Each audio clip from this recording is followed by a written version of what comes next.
해리케인이 팀을 떠난 후 토트넘은 내리막길을 걸으리라 생각했다. 또한 영혼의 파트너를 잃은 손흥민의 경기력 부진도 같이 찾아오리라 예상했다. 하지만 그것은 기우였다. 케인 덕분에 손흥민이 활약할 수 있었던 것이 아니라 오히려 케인이 손흥민의 잠재력을 억제하고 있었던 것이었다. 오늘 손흥민은 단 한 개의 공격 포인트도 기록하지 못했다. 하지만 그럼에도 이번 경기 손흥민에게 축구계 인사들의 찬사가 쏟아지는 이유는 무엇인가? 그것은 오늘 경기를 직접 본 사람만이 알고 있을 것이다. 손흥민은 메뉴의 오른쪽 측면을 완전히 붕괴시켜버렸다.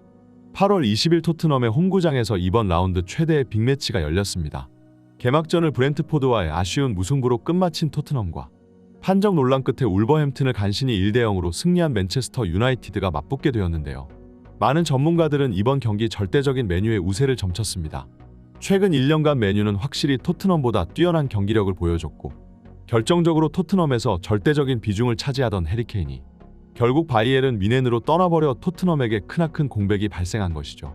케인은 손흥민과 함께 토트넘의 모든 경기력을 책임지는 선수였고 케인이 없는 토트넘을 팬들은 결코 바라지 않았으나 결국 그 일은 현실로 일어나고 말았고 개막전부터 브렌트포드에게 비기고 들어간 토트넘은 아무리 자신들의 홈구장이라 하여도 이번 경기는 절대적인 언더독의 입장에서 메뉴와 싸울 수밖에 없었습니다.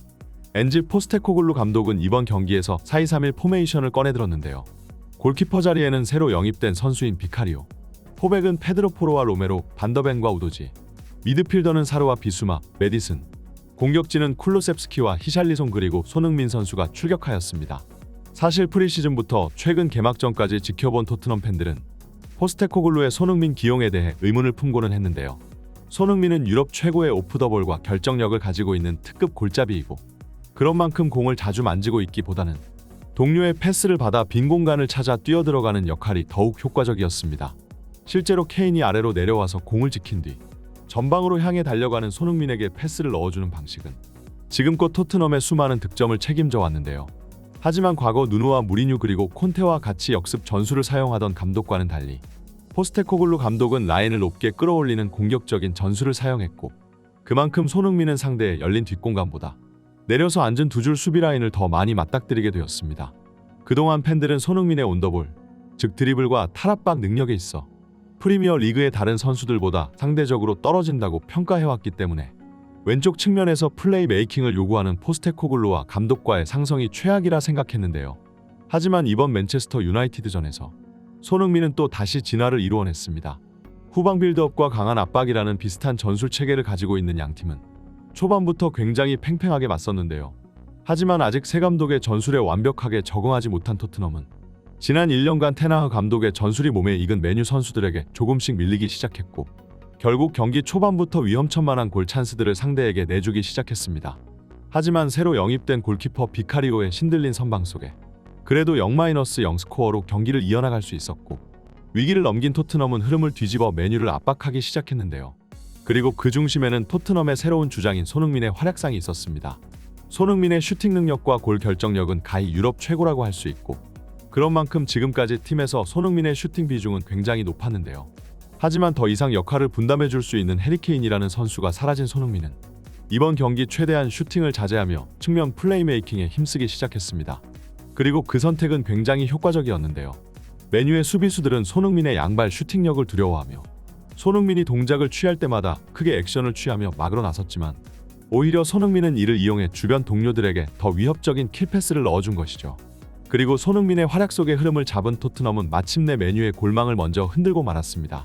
측면에서 쿨루셉스키의 강력한 크로스가 올라왔고 메뉴의 리산드로 마르티네즈가 이 공을 제대로 걷어내지 못하며 골문 쪽으로 쇄도하던 파페사르가 이루즈볼을 그대로 꽂아 넣은 것인데요. 언론과 전문가들의 예상과는 달리 오히려 토트넘이 맨유를 압도하며 먼저 선제골을 집어넣었고 골이 먼저 터지자 토트넘의 경기력은 더욱 살아나기 시작했습니다. 특히 손흥민이 하프 스페이스 쪽으로 찔러 넣어주는 정교한 패스에 맨유 선수들은 속수무책으로 당하며 토트넘 선수들이 자신의 박스 안으로 침투해 들어오는 걸 바라볼 수만밖에 없었는데요. 결국 후반 막바지에 돌입한 82분경 다시 한번 토트넘의 측면 공격이 통했고 교체로 들어온 벤 데이비스가 골을 기록하며 토트넘은 맨유를 2-0으로 꺾고 완벽한 승리를 가져갔습니다. 완벽한 올라운드 플레이로 찬사를 받은 손흥민은 이번 경기 55개의 터치, 30개의 패스 성공, 6개의 지상 볼경합 성공, 3개의 드리블 성공, 4개의 키패스라는 놀라운 수치를 기록했는데요. 공격 포인트를 한 개도 기록하지 못했음에도 8.1이라는 팀에서 두 번째로 높은 평점을 기록했고, 오늘 손흥민의 경기를 직접 본 팬들은 이번 손흥민의 놀라운 퍼포먼스는 절대 기록과 숫자만으로 평가할 것이 아니라며 칭찬했습니다. 그동안 많은 팬들이 손흥민의 능력을 의심했지. 하지만 이번 경기를 기점으로 전부 쥐구멍으로 기어들어갔을걸? 이제 해리 케인이 팀을 떠나니 손흥민이 케인의 역할을 대신하고 있어. 손흥민은 주역도 될 수 있고 조연도 될 수 있지.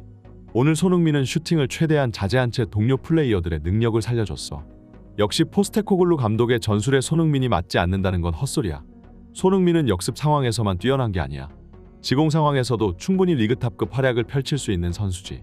실제로 오늘 메뉴의 측면은 손흥민 개인의 활약으로 인해 완전히 박살났어. 케인이 나갈 때까지만 해도 토트넘이라는 팀이 망해버리는 줄만 알았는데, 나는 지금 새로 태어난 토트넘의 미래가 앞으로 더욱 기대돼. 주장 완장을 물려받은 손흥민은 다시 한번 토트넘을 챔피언스 리그로 견인시킬 거야. 메뉴라는 강적을 완벽한 경기력으로 압도하고 승리를 맛본 토트넘 팬들은 벌써부터 이번 시즌에 대한 기대치가 최고조에 달해 있는 상태인데요. 비록 케인이 팀을 떠나버리고 말았지만 결국 마지막까지 토트넘을 책임지는 건 손흥민밖에 없네요. 계속해서 손흥민 선수의 활약상을 기대합니다. 풋볼 랭킹이었습니다. 다들 좋은 하루 보내십시오. 감사합니다.